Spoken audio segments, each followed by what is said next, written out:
Yesu asifiwe. Njombe Net Event 2026. Tafakari yetu ya kurejea madhabahuni jioni ya leo natoka katika kitabu cha Zaburi. Zaburi ya 121 mstari ule wa kwanza na wa pili. Tunga Zaburi anaeleza, nitayainua macho yangu nitazame milima.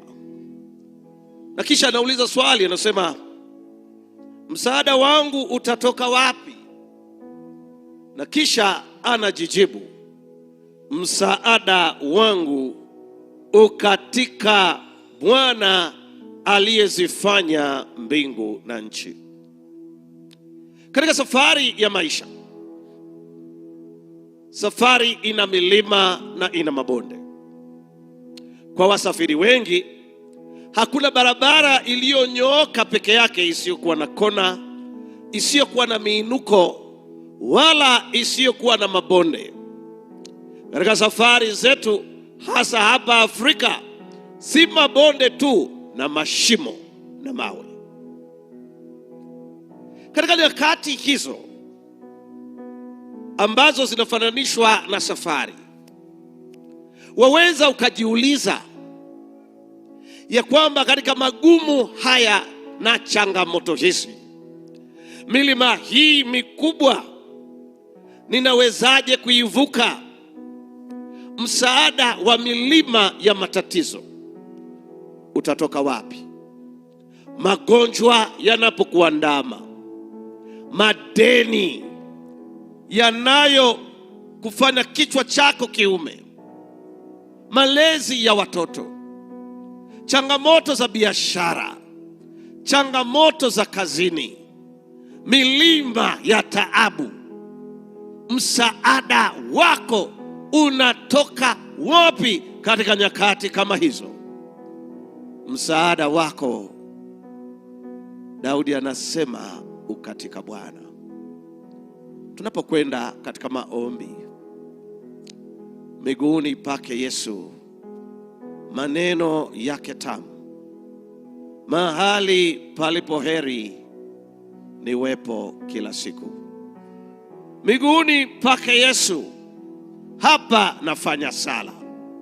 Kwake napewa uwezo, faraja na neema. Napomwita mwinjilisti na mwimbaji wetu Lebabu anapotuongoza namba 46, beti hili la kwanza, tukiwa tumeketi na tukatoa maombi mafupi, na kisha baada ya maombi hayo mafupi tutakuwa tunamaliza huduma yetu ya kurejea madhabahuni.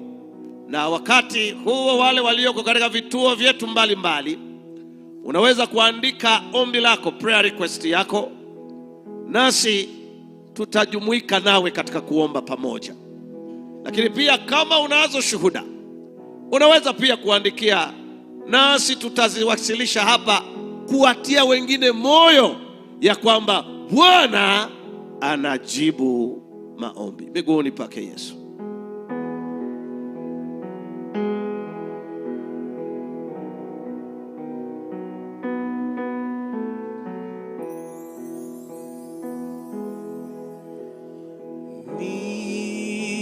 Miguuni pake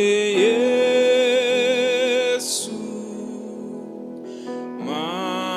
maneno yake tamu,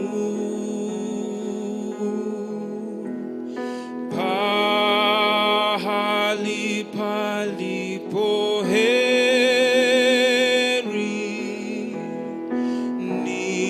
niwepo kila siku.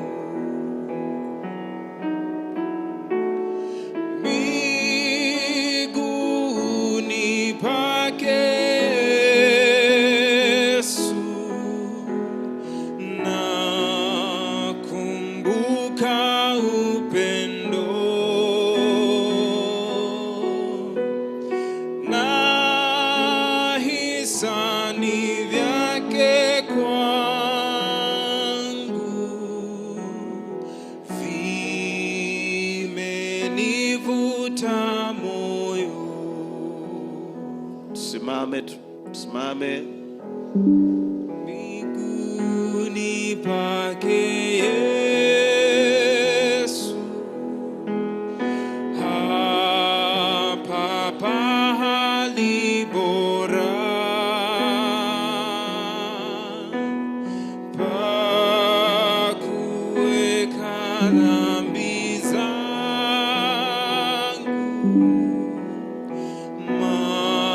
mahali pa pumziko.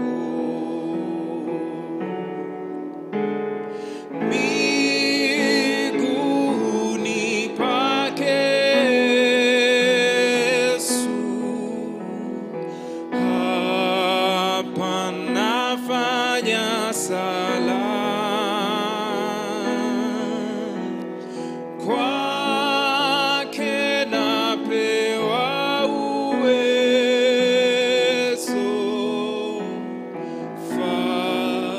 faraja na neema. Kabla hatuja kwenda beti la 3 tukiwa tumeinamisha vichwa vyetu, ni mlima gani unaokukabili? Ni changamoto gani ambayo inamkabili rafiki unayemfahamu wa karibu? Kwa nini usitumie wasaa huu wa madhabahuni kumsogeza rafiki, ndugu na jamaa katika maombi ya jioni ya leo?